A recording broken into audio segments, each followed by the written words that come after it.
Hey guys, how's it going? Let's see.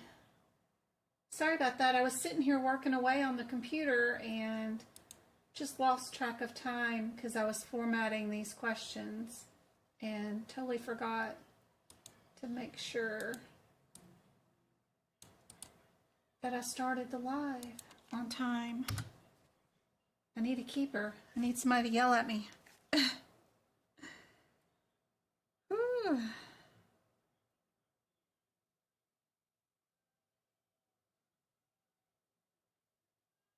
How's everybody doing? I'm befuddled with turkey. I don't know about everybody else, but I misjudged how unable I would be yesterday to do practice questions after eating some turkey. Whew. I've not eaten any yet today, but I will. How was everybody's turkey day? Did you have to work? Did you actually get a day off with the family? I'm sitting here working on some CCS questions. I found a batch of questions out on the internet for free, and before I promote them and tell you where they're located, I wanted to go over them and see if they're good, usable questions. So before I tell y'all where I got them from. So I thought we'd do those today. They're a little bit more difficult. Some of them might be than CPC questions, but that's okay. If they're more difficult, then great. You know, you'll do even better on the CPC exam. But anyway, I have a lot of them copied down, but I don't have them formatted in the question and answer format that I like to use with you guys. So I may have to stop and do some formatting in between questions, but I hope you guys can hear me. Can y'all hear and see me as I'm talking away? Yeah? Oh, gosh. Hey, Go-Kart. Hey, Katrina. Hey, Nanny. Hey, Lisa. Sorry, guys. I was here. I was just lost track of time. Hey, Daniela. Hey, Yasmin. Good to see you. Thank you guys for the thumbs up. I hope the YouTube videos are helping you guys. Under the YouTube subscriptions, I have a lot more videos I'm posting up, like how to dissect or do integumentary, other things. Hopefully they're showing up today and they're doing good.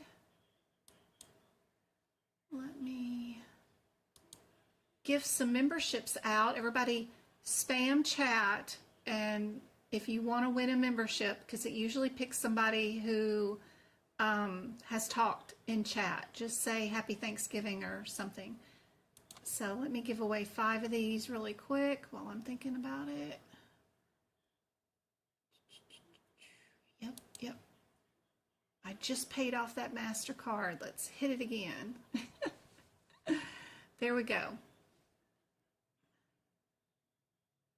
Whatever you give up, it will be okay. Hey, Mandy. You're taking your CPC tomorrow? Okay.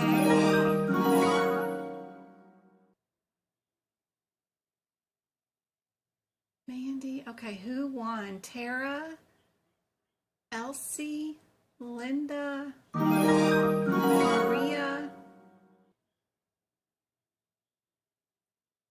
And Tina. Is that right? 1, 2, 3, 4, 5. Yay. Awesome. I hope that you had too much turkey too. Hey, Yasmin. Take yours on December 16th. It will be your first attempt. Awesome. You're very welcome it over. I hope this really does help you guys.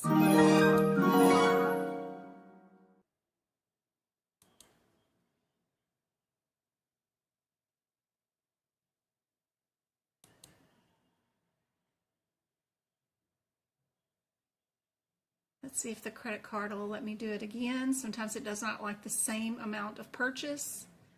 Done 2 times in a row, it thinks it's fraud, but yay, it did go through. All right. We gave away 10 of them tonight. Dana, Mila, Kim, Kari, and Rosalie. Yay. All right, guys, I hope those YouTube videos, if you have not, on that chat bar on the side where you see the little GIFs,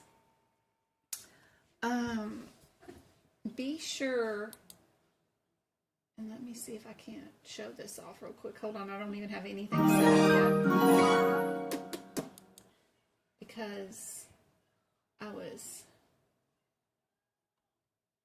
not paying attention. Word. Nope, I don't want to do. And then, how do I do? Is video capture on? No.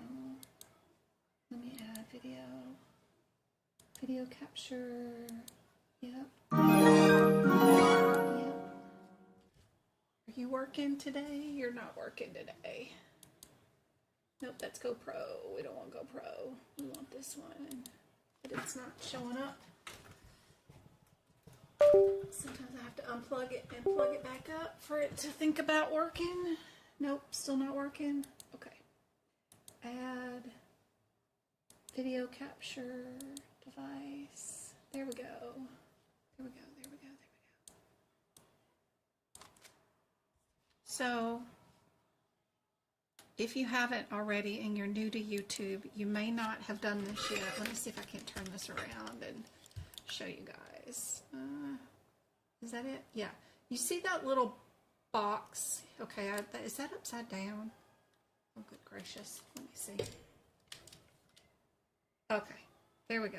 Y'all see the chat box right here. If you haven't already, hover over the chat box with the green. You'll see 3 little dots come up right there.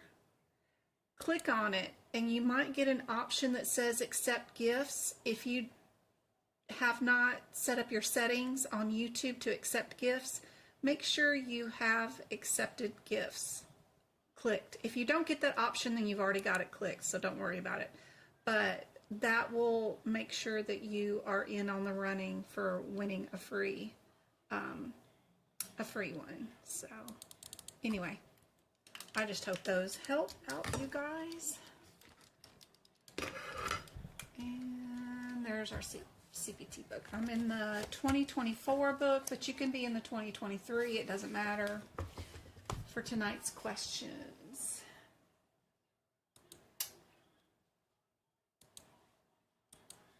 And I don't think I have my, hold on a minute, my little thingy that I should have on for every set, because we're utilizing this as an educational purpose only. We are not profiting off of this questions and answers, you know, so we are just sharing these in a group educational format. So there's all the lawyer make happy info.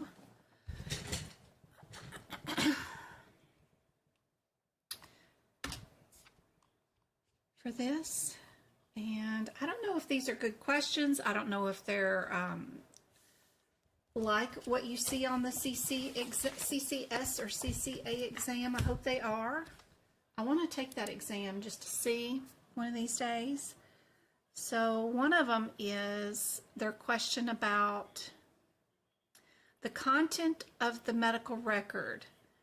You have to verify. You can't just be pulling stuff out of medical records, you know, and not think about the record as it appears to you as a coder. If you see medical records that are choppy, or they're just copies and paste of the same visit over and over again for every patient, no matter who they are that comes into the office, it's your responsibility to make sure that you alert and get changes done. And if they don't fix their issues, if they continue to ignore you, then you gotta, do things about that. So one of their statements for CCS here seems to be referring to the medical record needing to be trustworthy, safe, and yielding the same results when repeated.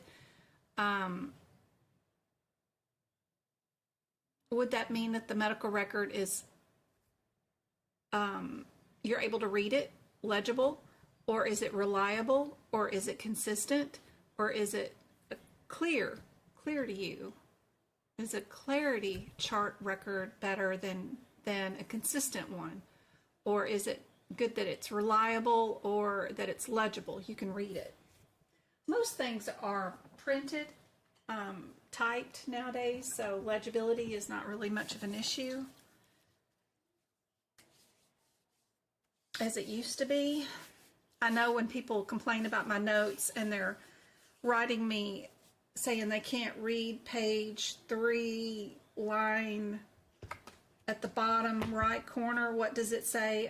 My first thing is right back to you is that part of being a good medical coder is being able to read multiple different handwritings and being able to decipher it, or utilizing other techniques like Googling it on the internet. What would be something around that CPT code or that diagnosis code that would be alerted or written in? Can you Google the answer before you bug your provider? Those kind of things. So I'm sure people get mad at me for giving them that lecture ahead of time. Just tell me the answer. What does it say? But I'm like 4,000 emails behind on people, so who knows how many more of those I have in there waiting for me to reply to. But if I have not replied to you, I'm so sorry. What do you guys think in choosing the best answer for this one? They said it is reliability. A CCS or ahima wants the answer to be reliability, means that it is the content of the record is trustworthy, it is safe, and it is yielding the same results if repeated. So they think reliability is best. So that's the answer that they want. So for questions like these, I go to, of course, my CPT book, and I would write up here in the available white space before the E&M section is where I like to write these kind of laws and stuff. I would write it in any of these pages that we've got all the extra white available space and say that, the content of medical records equals, and then I would write reliability so that I would know that that's the answer that ahima wants.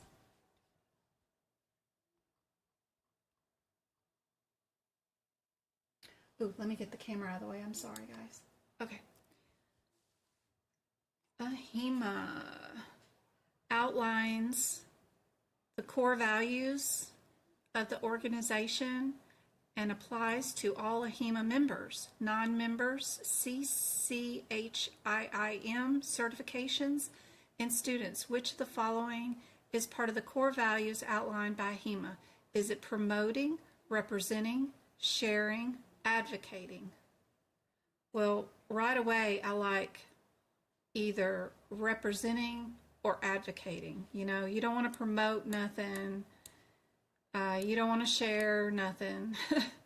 So out of these, I kind of like whatever might be going on in B or might be going on in D. So just looking at it without trying to read every single word of what's going on and all the answers, because I gotta hurry up. You don't have a lot of time with these questions. What do you guys think the answer is?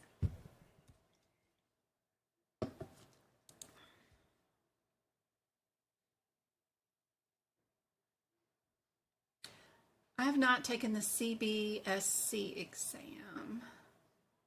Not much need in that one. NHA requires you to take their course before they'll let you sit for their CPCS, and then not very many employers will hire off of that. So I don't like being forced into a course, and it's not very marketable skill to have their certification. Everybody likes D. D is the answer. I need to highlight that one probably because I had to make it all super small to fit. But they have a whole bunch of core values listed. Respect the inherent dignity and worth of every person. I like some of their verbiage. It's kind of cool. I love, so far, these practice exam questions that I found. When they ask you something about a CPT code, they actually have typed out part of the CPT book, and they give you the answers so you don't even have to have the book in front of you, which is kind of cool. If you're practicing questions while you're in line at the grocery store, this is neat to have, but I need to verify that these questions and answers are correct before I tell you guys where I got it from, because it is totally free. But before I tell you where it is, I want to make sure that the answers are correct and they're worth you going to, because even if it's crap, and I tell you it's crap, people are still going to go there, and then they're going to get wrong answers, and you know, I haven't audited this yet, but let me audit it and we'll see. So, and then of course, you know, if I find something good, you know, I'm going to share it with you. All right, where are we at? We are 505. I want to verify these are correct in the book as they're supposed to be written. If the descriptors didn't change, because it looks like some of these answers might be coming from 2020, 2021, different years. 505, where are we at? Because some of these hernias have changed. If we're in the hernia section, some of the codes have deleted. So, are these still in here? Yep, 42 is still here. That's ablation. Yeah. Oh, neat. They put the parent-child, the parent part of the code with the child code in this descriptor. So you get the full descriptor, even though 50542 is just a child code. And it should, in general, just start right here with the word ablation.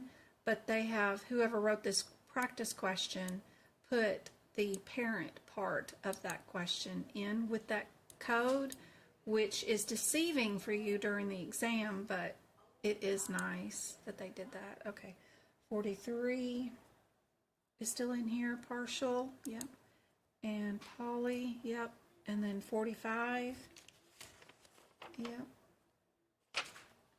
it is a radical, yep, okay, and it's a parent, okay, cool. So we do have answers A, B, C, D. They're rearranged, so they're not in numerical order, but that's okay. What is our question?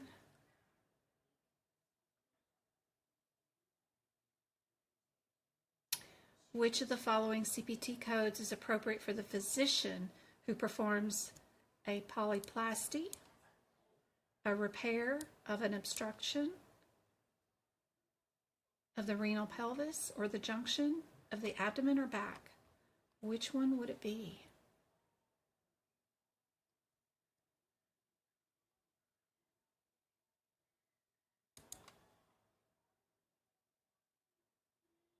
And for those that are going to take the exam, as soon as we finish this question, I'll go over the things that you should know.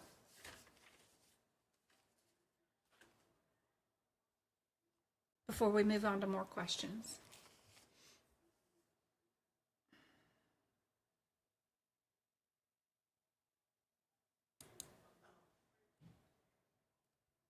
We're looking for renal pelvis or urethropelvic junction, abdomen or back.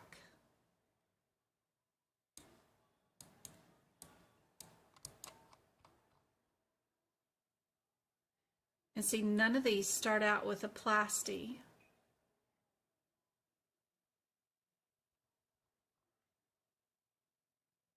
Do any of them have any of these words? None of them have that term in them.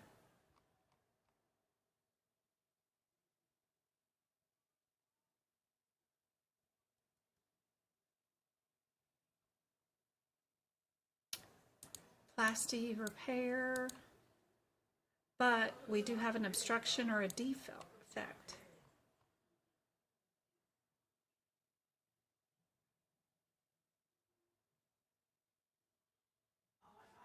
This one does have the poly in it, doesn't it? Yep. This means kidney or renal, so you don't want to get confused on that. Where is 44? 44's got the poly. Okay. But what could we add to our notes because of what we've got in this question?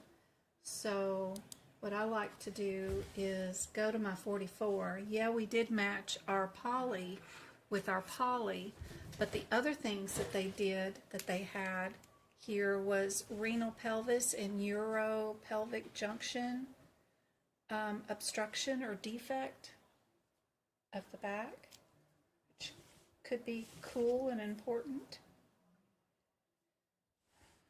Let's see.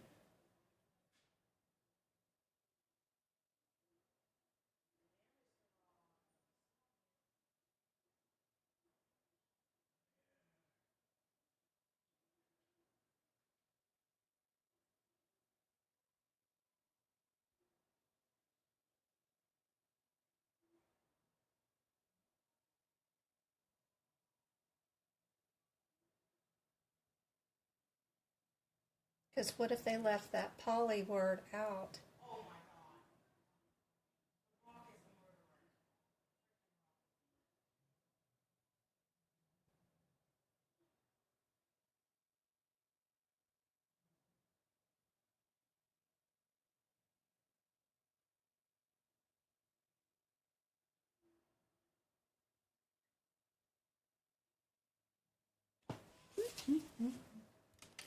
So just wrote obstruction, defect, renal pelvis, or urethropelvic junction.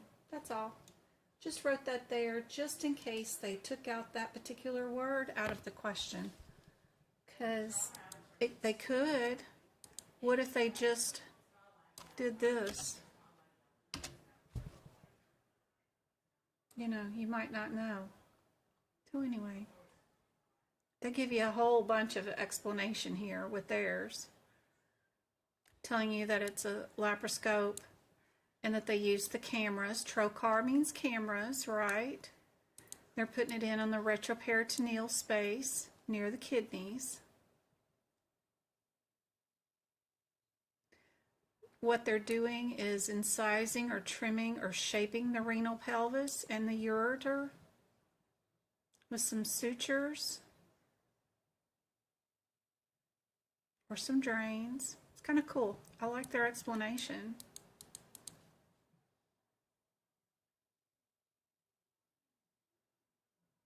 They inflate the belly. Yep. All right. What is an HAC? What are they talking about here? Which of the following is, oh yeah, I said we'd go over what was going on the exam before we went on to something else. Okay. Anybody taking their exam tomorrow or this weekend from home? Anybody taking their exam from home? Or is it all going to be in person? Are y'all doing them in person?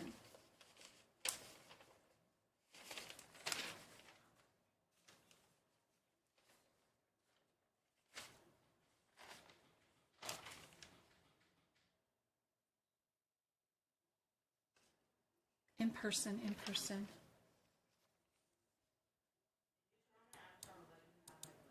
Okay, just in case I have somebody taking theirs at home, This is an L-shaped desk. This is my monitor in front of me, my books, my keyboard, my mouse, right?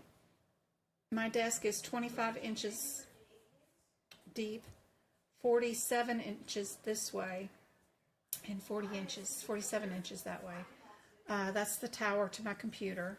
This is my desk where I sit, and I face my monitor, and I've got all this L space over here.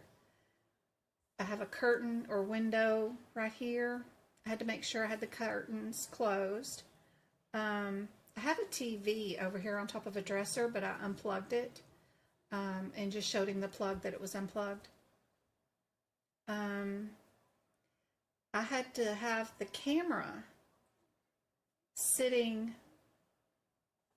5 foot away and 45 inches tall from my face right here, sitting at my desk, looking at my camera, so that the camera can see my desk, see the books, see the keyboard, see the mouse, all that stuff, and my face. And I had to put my hair up. Y'all know I got hair all over the place.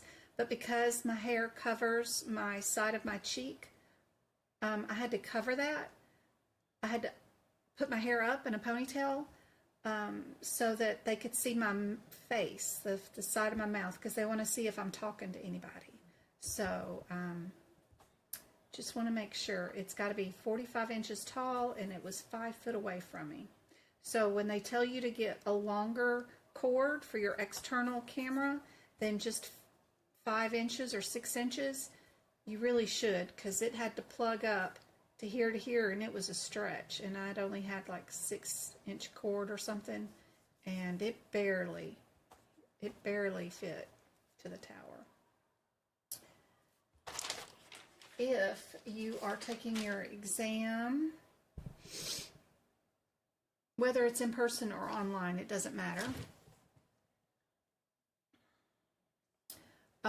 Be sure you know the difference between the My Ring ear surgeries and the Tympan ear surgeries.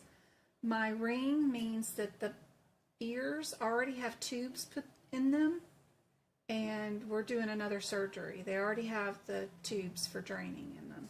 Tympan are the surgeries that put the tubes in the ears. So just know that. That's super important to know. JVD is a acronym that is not in the book. You would need to write it in, and I recommend putting it back here where the back of the CPT book, where there's common abbreviations.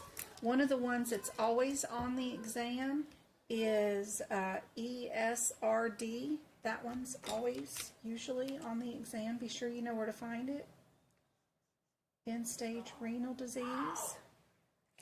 And then we can write in here where J should be A, B, C, D, E, F, G, H, I, and then J, and then K. There is no JVD, but we can write it in. JVD. Jugular vein distension. Where did I put my piece of paper? Oh, here it is.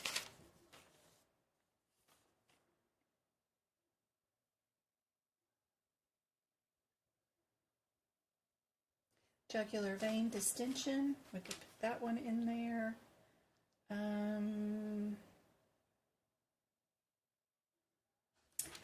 Dependency and abuse. If you have somebody who's dependent and abusing, you need to know the hierarchy of that. That's why I like the AAPC version of the ICD-10 guidelines. They have a neat little added guideline. I don't know what page it's on. Hold on just a second while I flip through this and see which page that's on. I really should mark it up for myself because I like talking about it. Which page it's on our guidelines, but I think it's in more of the front. No, there it is. G14. Okay, I can remember that because it's my birth date.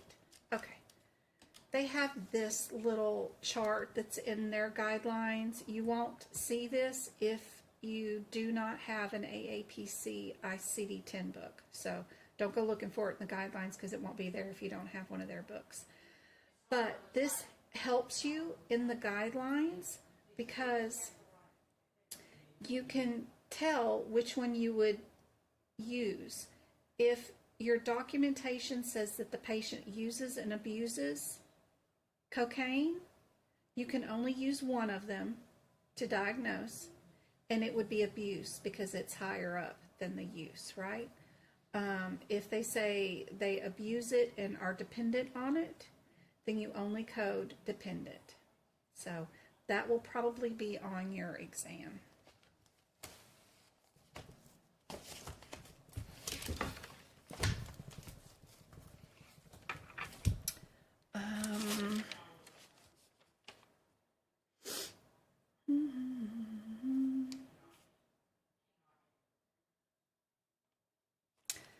I did a video today on the YouTube membership about simple closure, complex closure, and intermediate closure. Just know that if you have a simple closure and you debride it or wash it out and remove rocks and stuff, then that turns into an intermediate.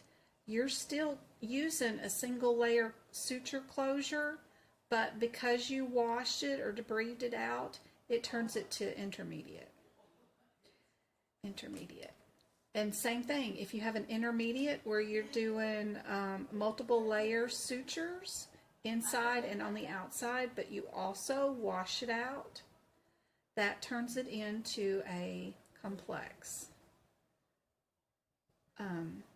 closure, even though you only did intermediate closure. But if you washed it and debrided it and removed some rocks and gravel and stuff, then it turns it into a complex. So be sure you know that particular guideline. What else do I have here?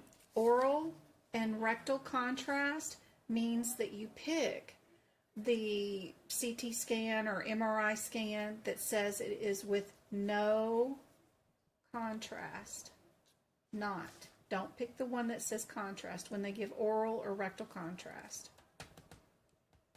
Only the IV needs to be picked when you give oral, or when you give contrast, it has to be given by IV for it to count, for you to bill for an MRI with contrast, because you have to have medical staff on standby looking for an allergic reaction when they're getting it pumped in through their IVs. When it's just oral or rectal, it's a slow allergic reaction, and it's something the patient can alert you to the itchiness themselves, you know. But when it's IV, sometimes the patient can't alert you fast enough, so you've got to have somebody there watching them. What else?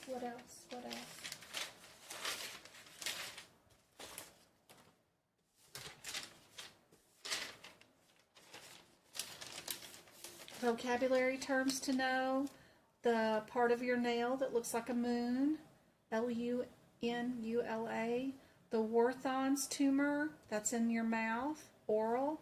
Know that the OS, it does mean like right ear or left ear, but it could also mean the opening of your cervix. So be sure you know that. Phalanges, what connects bone to bone, parts of the shoulder, parts of the knees. ESRD, I already went over that one. If you have the 2023 CPT book, know the decision trees that are on page 368, page 58, and be sure you've got the out-of-code sequencings for a lot of the procedures that are out of sequence, numbered, like page 841 has a lot of codes that are rearranged and should be there, but they're not. They're on page 820. So you want to put those page numbers down on that page number because those codes aren't there. You got to go look here for them. Short arm, long arm cast. Make sure you know the difference between plaster and fiberglass versus plaster when you're coding in the HipPix book. Be sure you know what the P stands for in HipPix, or just the C stands for in HipPix. Know what those acronyms actually stand for.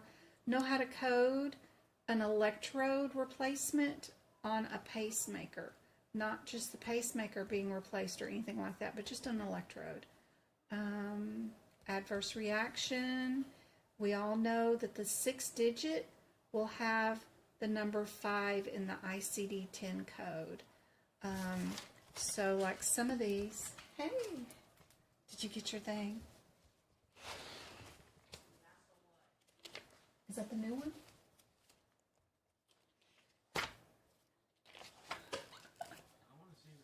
I want to see the new one. I want to see the new one. Are you going to open the new one, or are you going to save it? What are you doing with it? Oh, okay. So adverse reactions. I wonder where the diagnosis code is. Let me look one up real quick.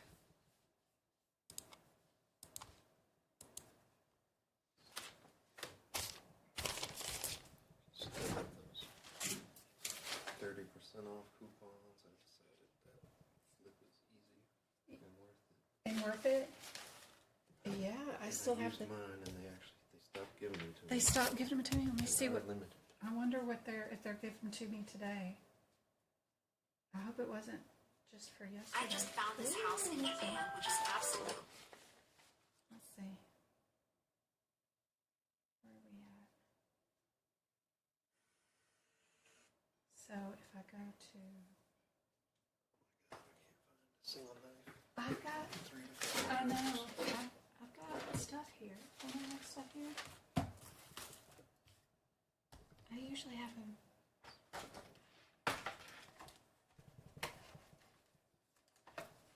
Something sharp, but of course, the one day we were here, I must have covered it all up with me. Yeah, no, not a thing. I usually have nail files or something. Let's see. What were we looking at yesterday? What? Yeah. Where's my coupons? Over here. Coupons. No coupons. Oh, yeah. No. Yeah. Yeah. I don't have any. Ooh, ooh, ooh. How'd you do that? There we go. 20% off. Claim. The 30 Claim. and the 25. They'll give you unlimited 20s. That 30 is crazy, actually. Okay. Gives me like a 30 Ooh. plus dollar. Hold on, we're having a discussion about TikTok right now. I just want to see if you got them. So I got don't have to do it right now. Pokemon booster pack. I was just looking for one thing. You know what's on there. Okay. Profit margins and stuff. Okay. Done looked it all up. Coupon, if it gives you $50 off, that's a $50 profit margin. And then Or just sell it for the same price. So, yeah, the 35 it's easy. at $50 off for anything over $100. And they should give you 2 of them. And then the 25 is good too. They had men's hoodies for like $5 yesterday. Shipped free to you. It's crazy. The controller thing. The Xbox. Oh, they got the white one on there now instead of the. Elite 2s for $90. 90. You get $50 off. You just sell it for the same price and you make $50. You make the coupon. I see them right there. Pokemon will flip the same day you get it at your house.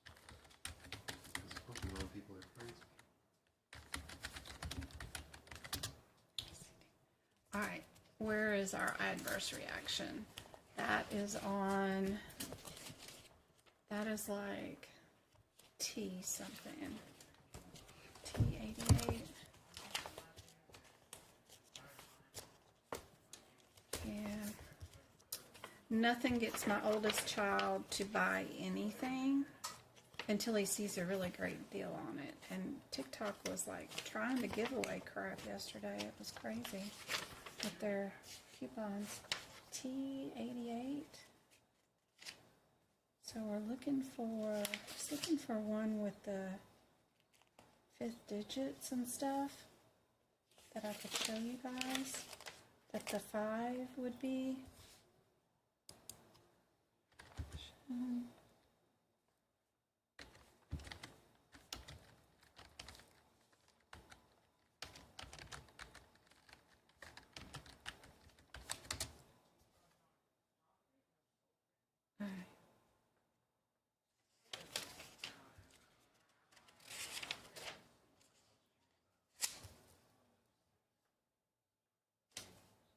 No. So one that would be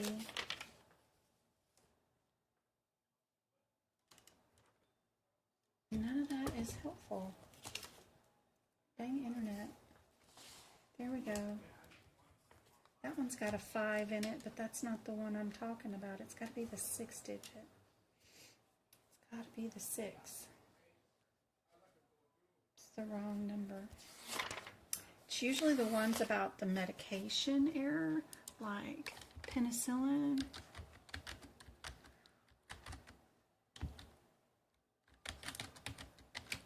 I was overdosed with penicillin once when I was a kid. We told the doctor I was allergic to it, but he's like, hogwash, nobody's allergic to penicillin. So I got an injection, oral meds, and topical or something. I don't know. It's crazy. Ended up in the hospital for 2 weeks. Heart stopped and all. All right, a 36 point.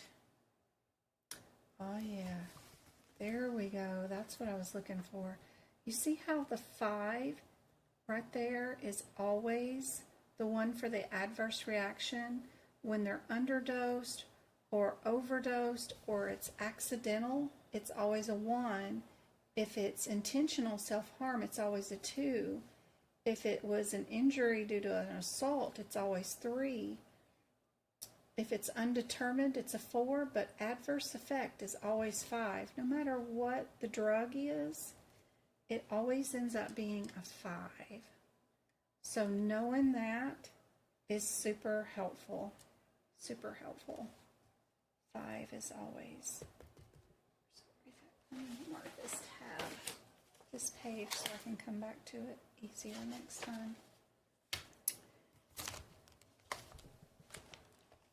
If y'all haven't yet, what you do is you go to like to TikTok and you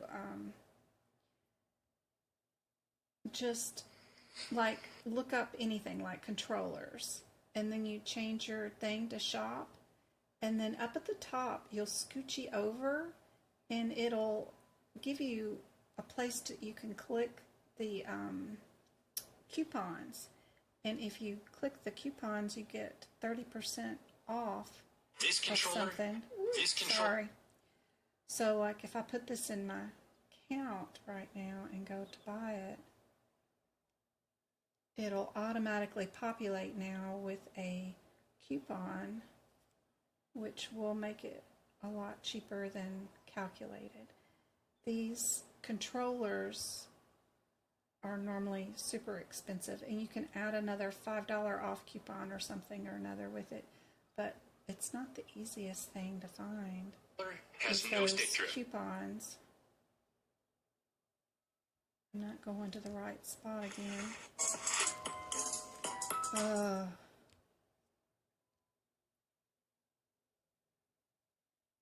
go to shop. Where is the coupon list?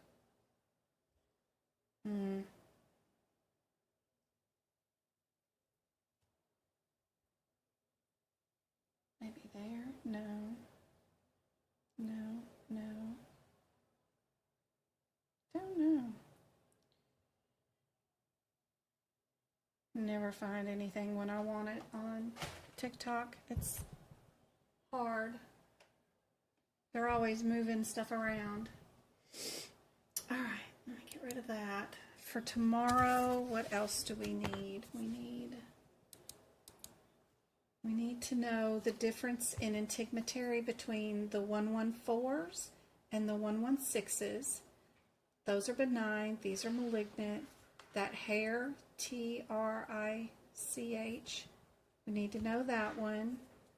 I still got to make some, and I'm making some practice exam questions for our Sunday's workshop with all of these examples on it, so that when I do that workshop this Sunday, we're going to have all these in question format, like our penile prosthetic, our vaginal bursts, our J11, our open and compound fractures, all that kind of stuff. We're going to have all kinds of everything that I've been told we've seen on the exam recently. I'm going to make, if I can't find a practice exam question for it. So I've been working on that for 2 days now. Hopefully I can get all 75 questions done.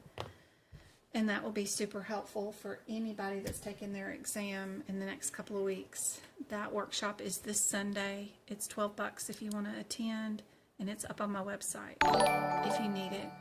Let me get back to these practice questions for tonight. Where are we at? We're on this one about the HAC. Hospital-acquired condition. Which one of the following? Would it be a pressure ulcer? A catheter? A renal failure? Or sepsis? I want to see this. There's 2 of them, so that means. Wait, there's one for me too? No, there's not. I'm getting mail. Oh, it's probably about your in-school suspension for all of next week. What? No. What? It says your child has been invited to attend after-school learning lab to help your child succeed. You need to attend school from 3:40 to 6:30 Monday through Thursday. Snack will be provided. And I need your, they want your emergency contact, and then they'll bring you home afterwards. Apparently you're doing so low in school, you've got to attend next week. I literally have all C's. Just telling you what the school just sent me. Okay. Sorry, they busted in with the mail, and they were all making fun of James. Like, oh no. What do you guys think? Everybody's B's, a catheter associated urinary tract infection not present on admission. Good choice. But in general, and the one that they talk about in our guidelines, which is actually inside our ICD-10 guidelines, is actually D. It's sepsis when not present. Catheters, every time you admit somebody or you introduce a catheter into somebody, even if you're in the doctor's office and you've got a pediatric patient that you think has a UTI, but then they can't go pee for you, so we do a catheter in the office.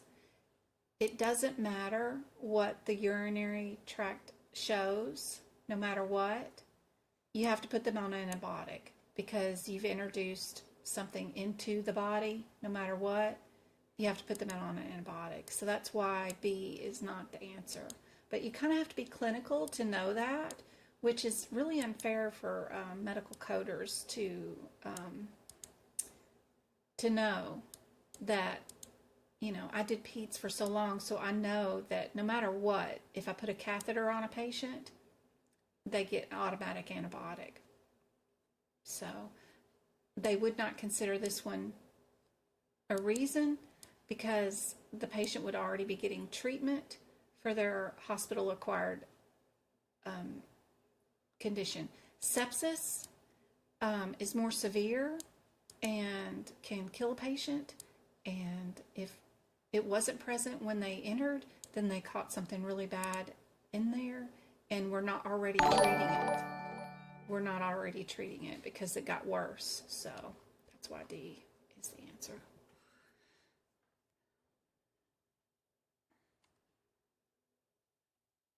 And they tell us about the guideline, but they don't tell you about why B isn't the answer. So I need to add something about that one. All right, another one about pressure ulcers. This is also about a health-acquired condition. They go on and tell you what the diagnoses are. I hope these are correct. I'm going to audit these and see if they are correct still for 2024. R11, A, B, C, D. R11.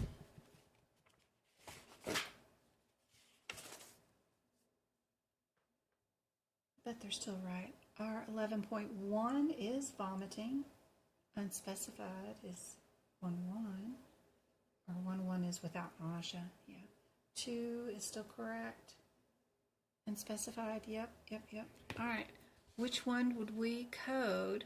Which acute renal failure being present does not meet?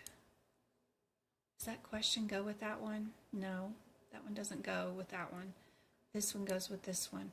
What is the appropriate code for the patient's nausea and vomiting? This one goes with this up here. I just don't have it appropriately formatted to all fit onto one page. Let's do it that way. There we go. Now we've got that one separated.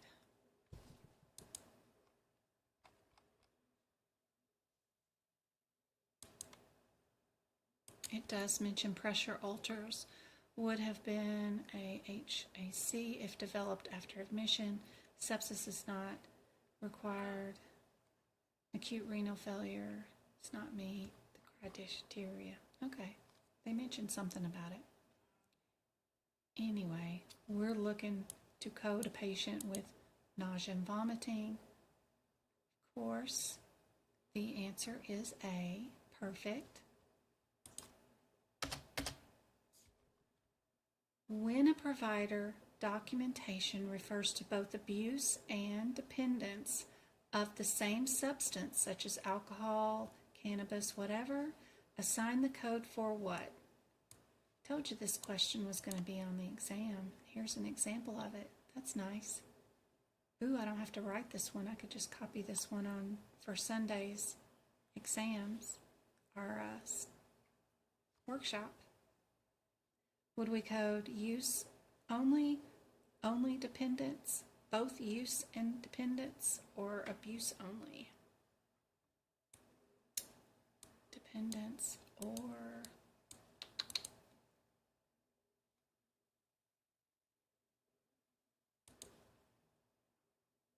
I got one B, another B. It is B. Good job. Be sure you know that hierarchy. Oh, the puriperium period begins immediately after the delivery and continues for how many weeks following a delivery?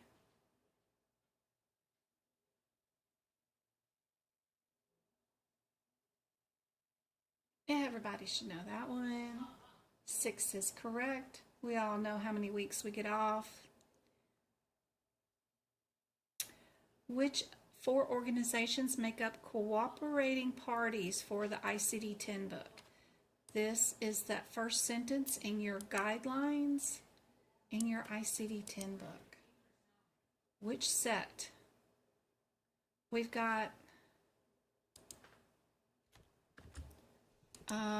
3 sets that start off with AHA, and then we've got ahima or aapc differences. aapc and ahima are in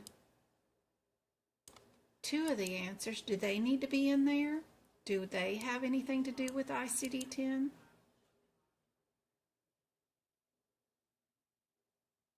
Does NCHS have anything to do with it or not? Or is it CMS? Huh. All these acronyms get really confusing. What do you guys think?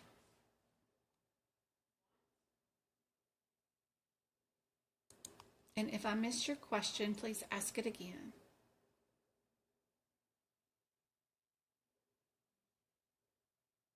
And we have a duck class coming up on the 30th, but we have a workshop on the 26th. So busy week coming up.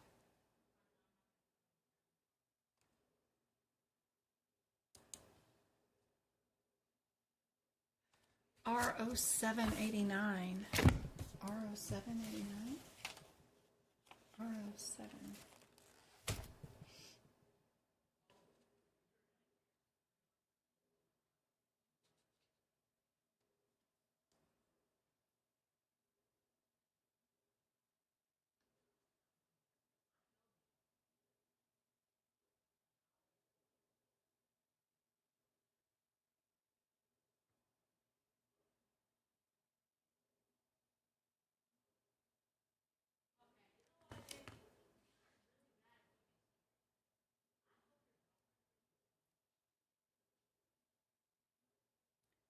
'89 versus the 9. Ah. Okay. This one is D. Good job. Let me give you this CPT question and let me think about how am I going to see if I have a document on that.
What do you guys think the answer is for this one?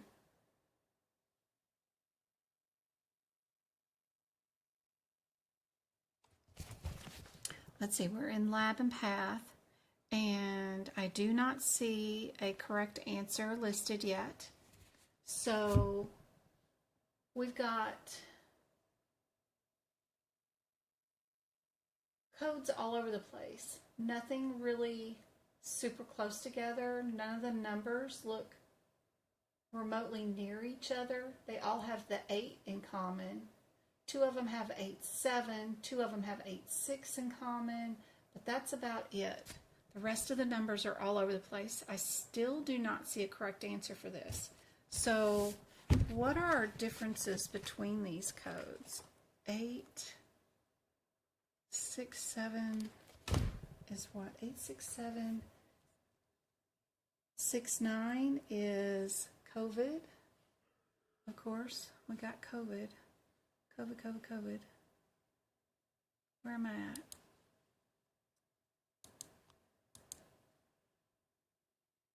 We've got COVID 2, 7, 7, 4. 7, 4 is what? 7, 4, 26 is COVID-19. 7, 6, 3, 5.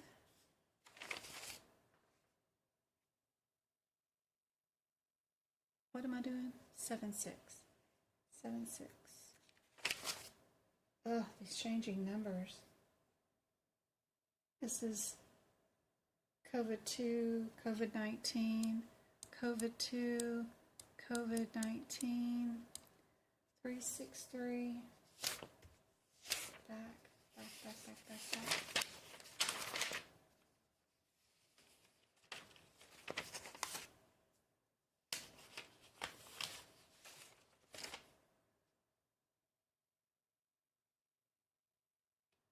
This is COVID-19 also. COVID 2, COVID-19.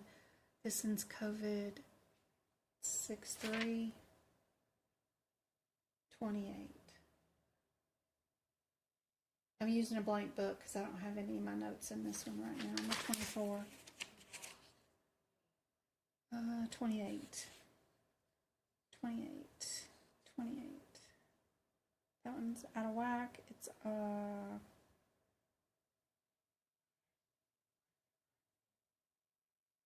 COVID 2, COVID-19 also. So we can say it's not B, because it's not a COVID 2. The rest match. But what's our differences? We're looking for, they're being tested for it. Which one? This one's severe.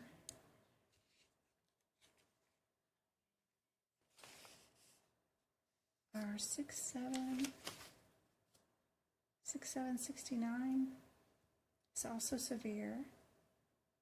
What's our parent code? Are they all under the same parent? They're all under antibodies. Antibodies. Got to be one that's different from the rest.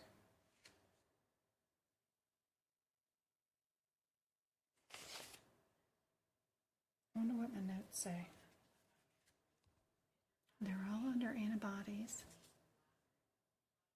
28, 6-3, 6-3, 28.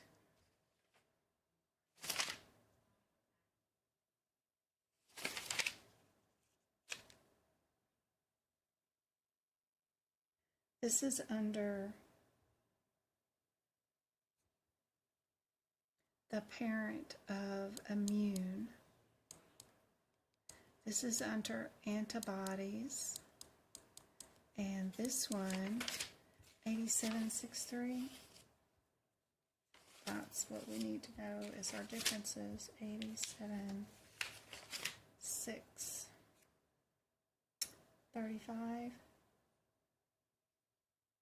Yeah, what mama are you?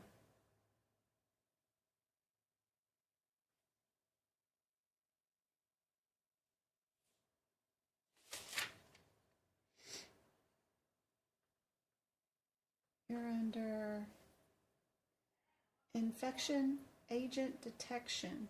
You're under DNA and RNA.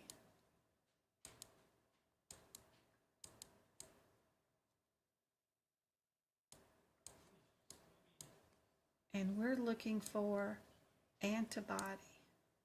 The only one that is looking for antibody is A. That's your one-word differences. You have to be able to look for their parent codes, not at these codes. Looking at these individual codes isn't really going to help you.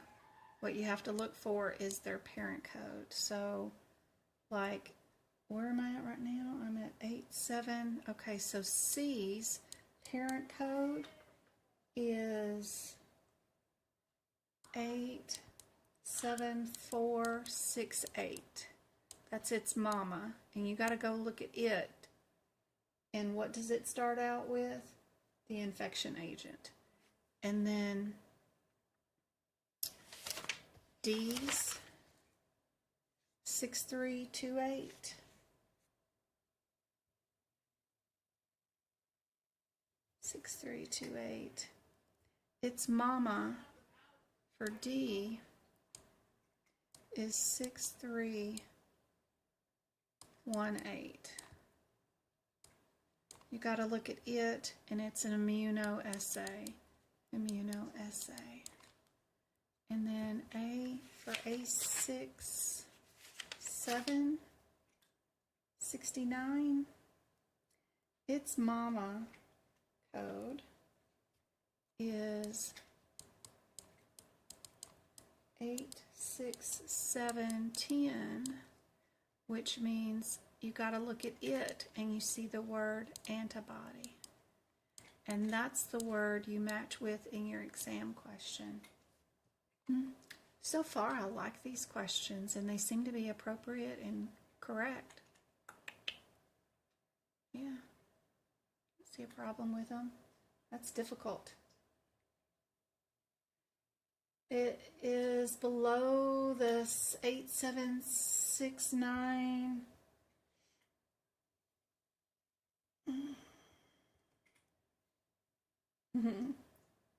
For severe acute antibody testing, single step method, use your 28.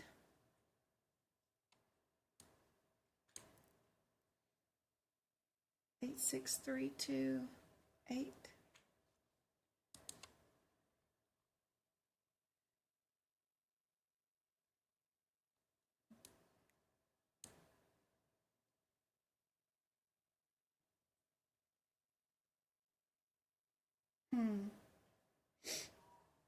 The answer that they wanted, according to this exam, is 8. See if we used, yeah.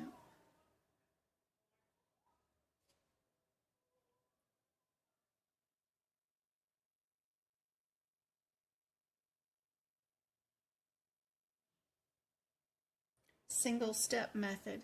Did they say anything about the method? They didn't say anything about the method. They just asked for antibodies. They didn't give us a method. This is immunoglobulin.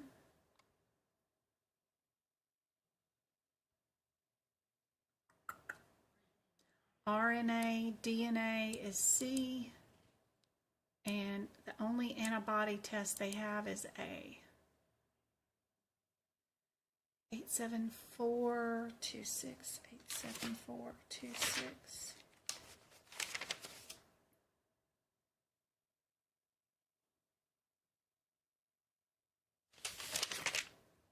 Eight, 7, 4, 2, 6. We got to look for its mama, which is, if we did B's mama code, it would be 87301, which tells you you're doing immunoglobulin again. Immuno. Those two are immuno. This is RNA, DNA. The only one that's antibody is A.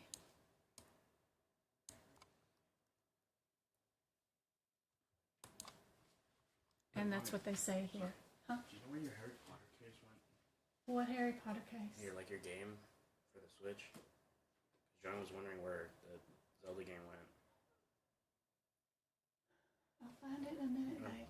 I'm pretty sure you put the Zelda game in there. Okay, I'll find it in just a second. Also my Switch too. Oh, I have not formatted the next question, so let me format this real quick. This one is just a true or false question.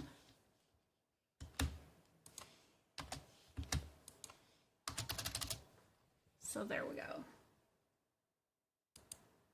All right. Codes from Chapter 17 may not be used throughout life of a patient. Is that true or false? Chapter 17, they're talking about the ICD-10 book. So if we go to Chapter 17, which is the congenital malformations and deformations and chromosomal abnormalities.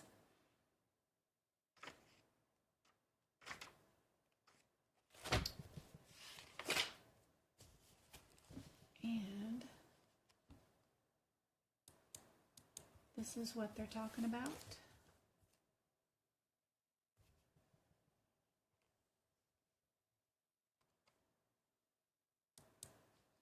What do you guys think the answer is? You like these questions so far?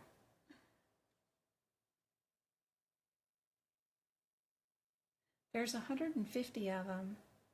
So far, I think I've only copied like 37 of them. I gotta keep going and keep copying. B is false.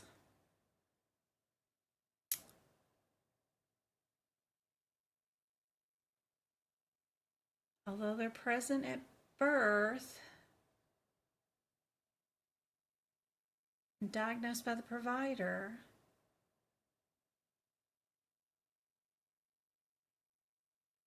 for birth and admission.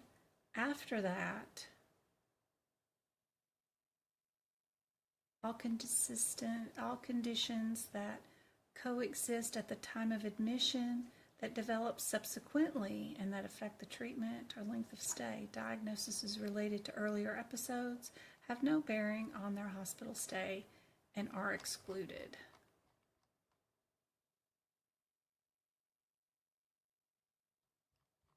So they aren't used throughout their life. They may have, Down syndrome, but what are they admitted for today? They're here for an ear infection. So we don't diagnose them with Down syndrome and an ear infection every time. Let me fix the next question. I don't have it formatted yet.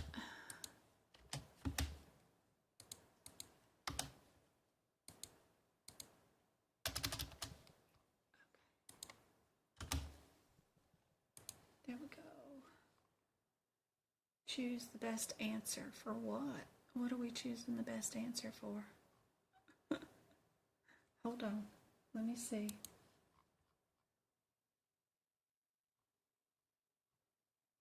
I have no idea.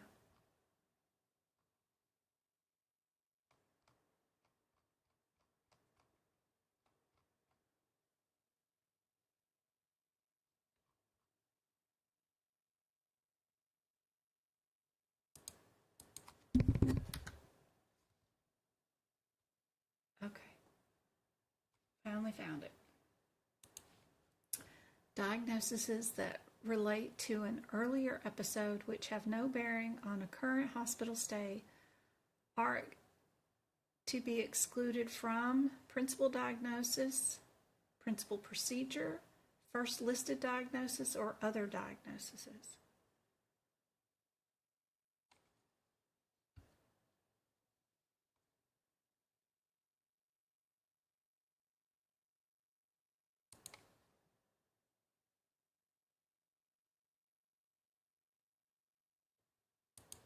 Good.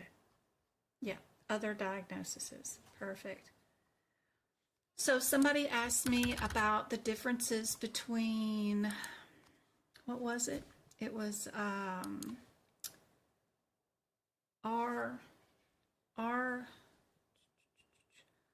7.89. Yeah. Okay, RO 7.89 versus R what? R what? Right after that, is it R8? R something. R07. R07.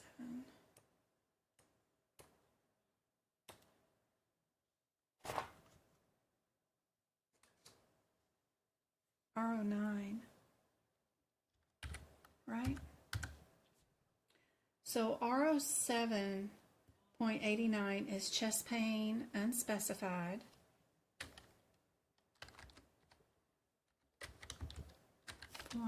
.89 is chest. Let's just put CP unspec, and then RO. Oh gosh, 09 is other symptoms. So if you're doing RO 7.89, we have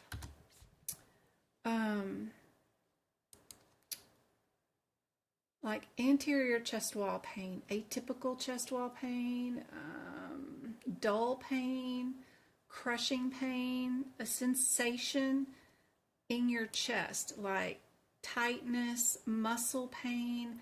I have a sister from another mother because I'm an only child, but she was born with an extra rib or something, and she has a lot of chest wall pain in that area. So all these conditions would go with this RO 7.89. All of these. So making notes in your ICD-10 book is super helpful, but all of this would be considered. And I'm sorry it's separating out on multiple pages. It's just the way I've got the formatting of this page. But all of this would be for the RO 789. Now, if you move on to the R09, you're involving circulatory system and respiratory issues. So it wouldn't just be a sensation on your ribs, right? Where all these joints and muscles and all this stuff is. Now we're dealing with heart and airflow, right? So you're going to be dealing with just things that are going to involve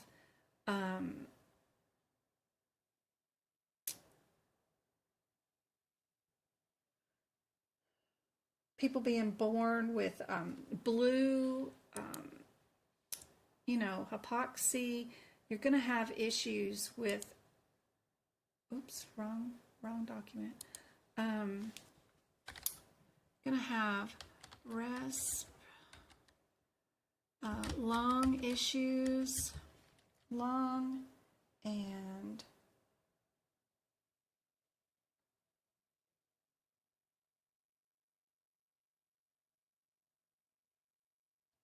or like hypertension. You're going to have lung and hypertension issues with all of those. You're going to have a lot more symptoms, a lot more things going on besides a muscle pain or muscle issue. It's all going to be more involved. Even something as much as like choking, you think that choking could probably go up here with this stuff, but choking involves your lungs. Like you can't get air in and out because you've got a blockage there. So you do have to be careful with these differences. These are more like muscle and tendon pains, but this of course, is more of a blockage, but it involves not only your chest hurting, but it also involves your respiratory for your lungs. So thinking about it like that,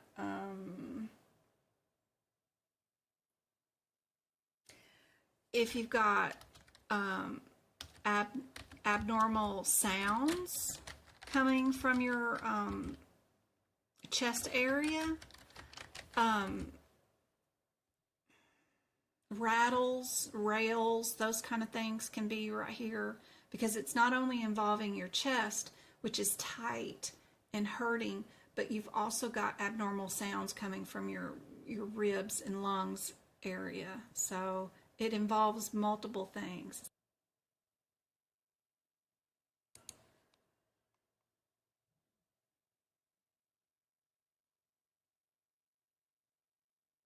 Jocelyn asked. I hope that helps out, Jocelyn. You'll be looking for combo codes. Oh, good. Yay. This one, we all know CPT comes out annually and HIPICS comes out quarterly. So, not too bad there. Let me get the next one formulated. I don't have it formatted right, I'm sure. This one, good gracious. They're always needing to know who specifically takes care of certain stuff.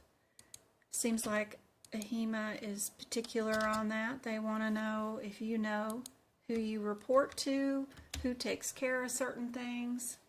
So this one is, which hospital leader would you communicate to about a CDI program?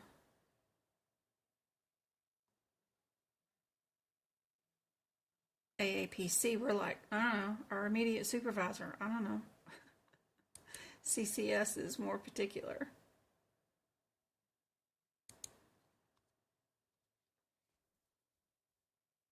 Good job, guys. Perfect, perfect, perfect, perfect.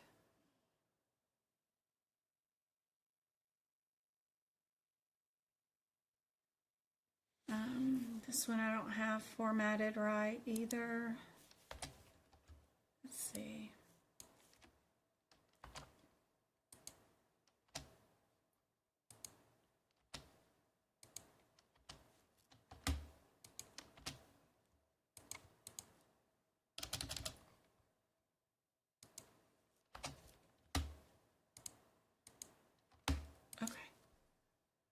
Which one of these Z codes may only be reported as first or principal diagnosis? There is a list in your ICD-10 book near your guidelines that tells you exactly where it is. If you're in an AAPC book, it's around like G32, 34, somewhere around there. You got a list.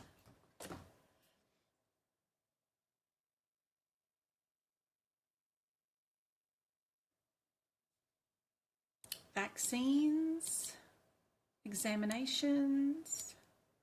What do you think? Which one can be listed first?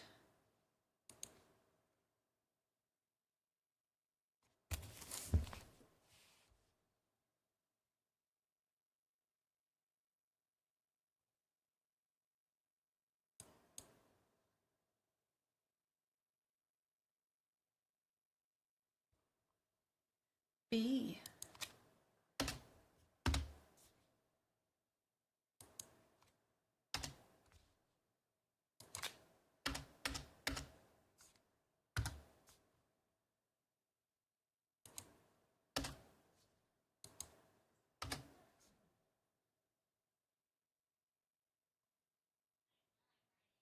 He gave us a whole list of all the ones that can be listed as first.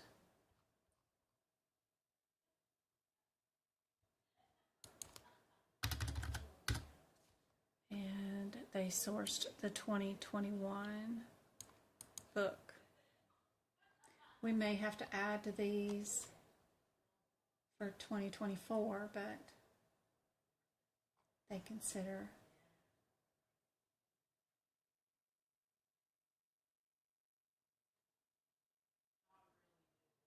B. Is that correct?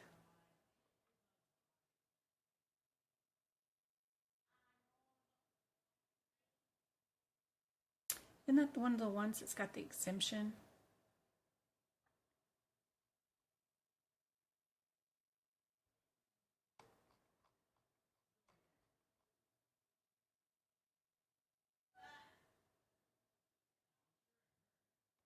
When there are multiple encounters on the same day and when medical records encounters are combined. But the only one that can be solely by itself and the only reason for the visit.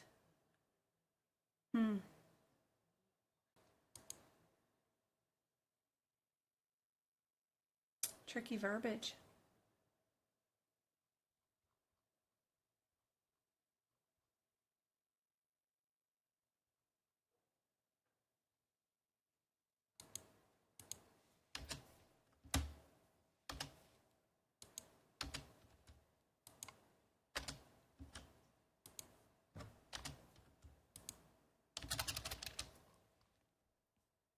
Which of the following body maintains and authorizes the CPT code set?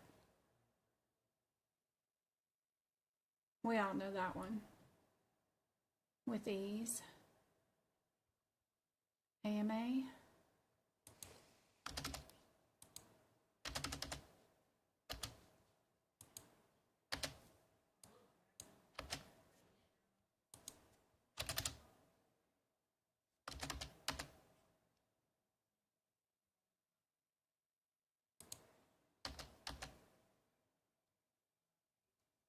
Modifier.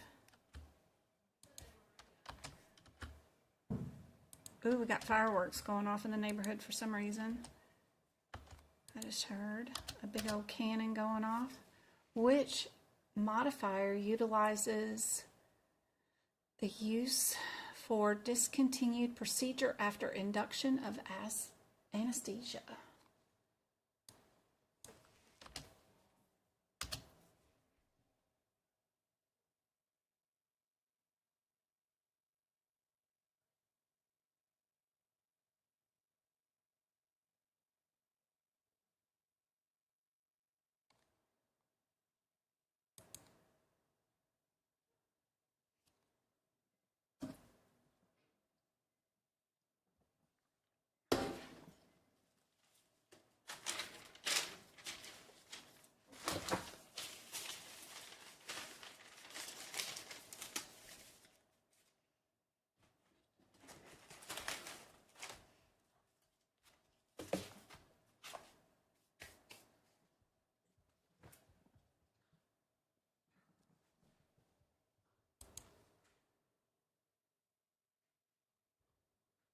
B is correct. Good job, guys. Let's see. Our next one has our diagnoses listed and a PCS code listed, but I think mainly all we got to worry about is these diagnosis codes. We've got an unspecified or a left diagnosis code. Got a patient who is admitted for whatever. What would be the appropriate diagnosis code for their PICC line?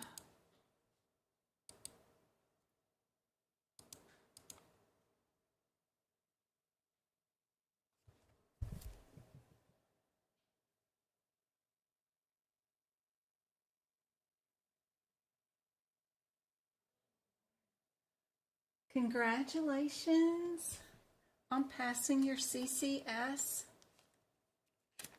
and your CPC. You rock. Good job.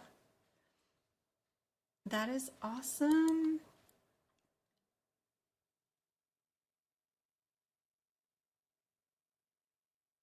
So glad it helped out. I really appreciate you coming on to say it. Aw.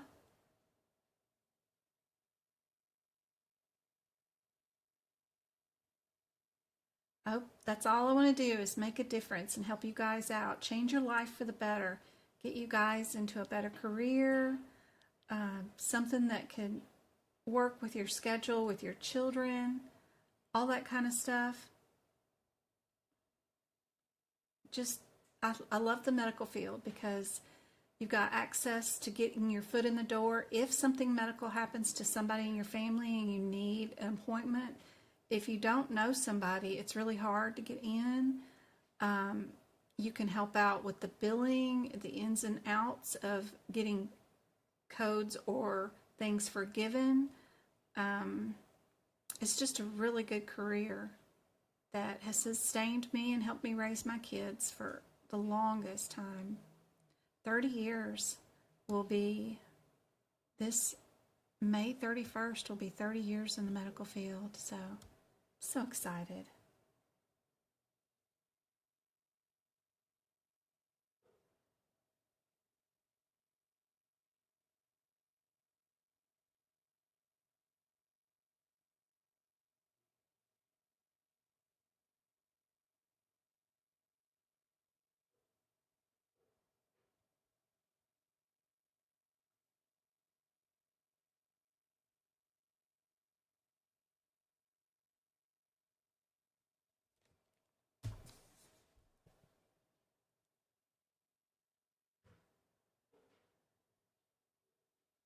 Oh, thank you very much. I hope that's helpful.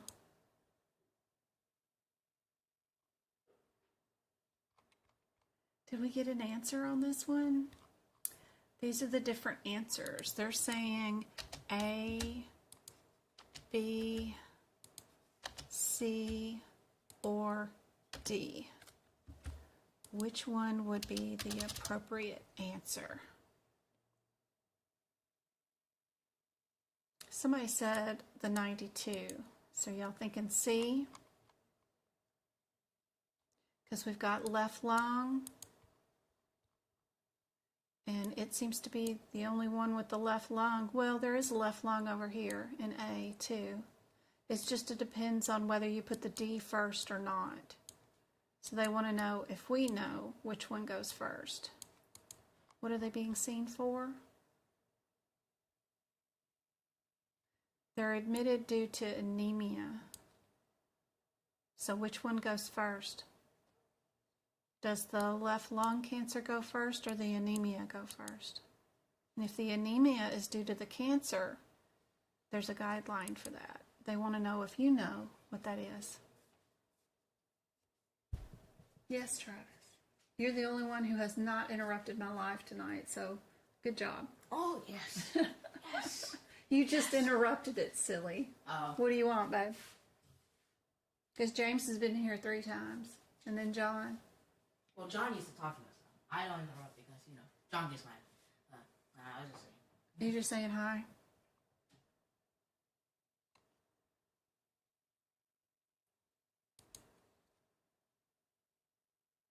That is on the CCS test, this test question. Ooh, I found a good batch of CCS questions for you guys. Still auditing them and seeing if they're correct or not. They're saying C is the answer for this one.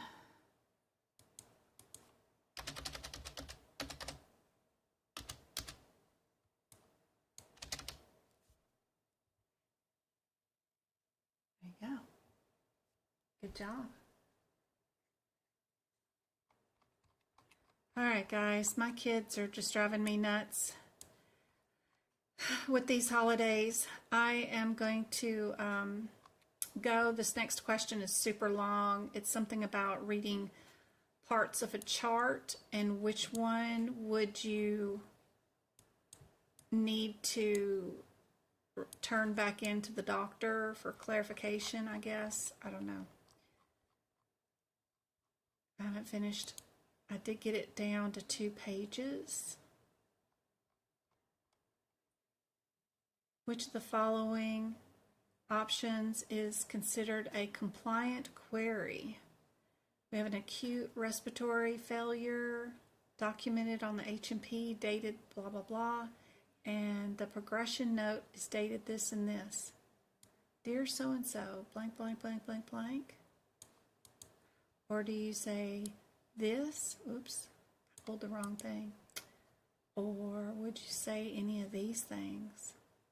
Very long question. Boy, I'd be stressing if I had these because, geez, how do you make heads or tails out of this in 30 seconds, you know?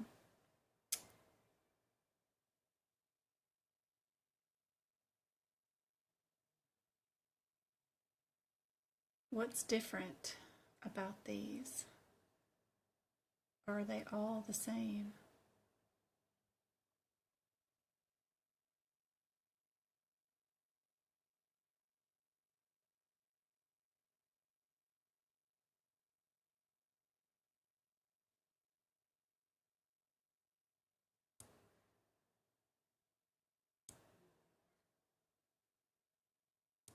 Would you give them yes or no boxes to check?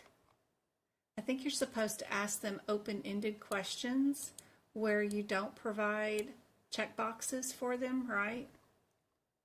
So maybe anything with a checkbox you get rid of.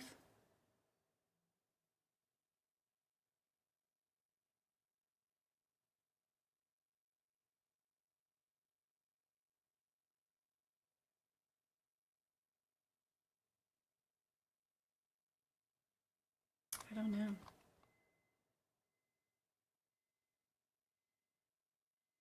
I always thought with AAPC, they always said open-ended questions. Don't give them anything to fill in. You don't want to give them the answer, but I don't know what ahima would want. Yay, I'll see you Sunday too. All right, for this one, they're saying the answer is A on this one. Don't ask me, I don't know. We'll have to review it some more. But they say A is the answer. I have to look up some more on this one. But I'm going to run, guys, because it is crazy in my house and my kids have a ton of stuff they want to show me. And now my mom's in, so I'm going to go help them out. I hope this has been somewhat helpful with the CCS people. And I still want to monitor these questions. We've only done like a dozen of them. I've got 36 of them copied right now, but I still don't know if they're going to be worth looking at or not. They look like they are.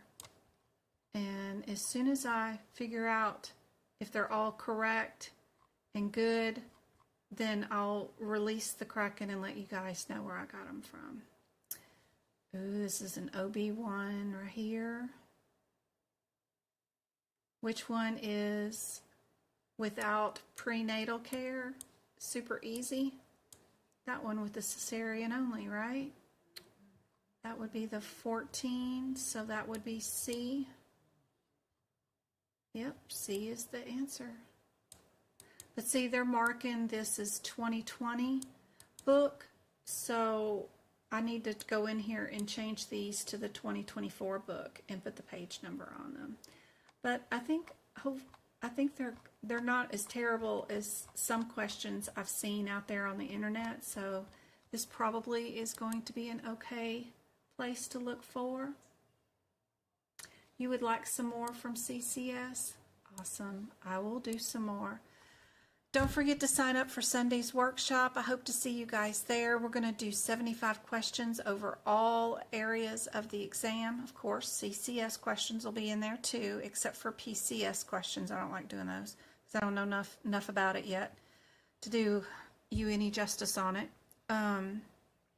But we will do that. We'll do all over all 17 areas. It starts at 2 o'clock Arizona time zone, and for 3 hours, and we'll do the same pace as the exam, so you'll know what to expect. I won't be able to do as much teaching, you know. Why are you not on the right page? I won't be able to do as much teaching because we were on the same exact pace as the exam. I got to keep moving through the questions, but it's a great way for you guys to get access to 75 practice questions. A lot of them I'm going to have to write myself because we don't have a lot of them in the particular areas for the exam. So we'll see. Hopefully it's super helpful for you guys, and I hope to see you there on Sunday. And I hope tonight was helpful. It will be saved, and you guys can do the replay.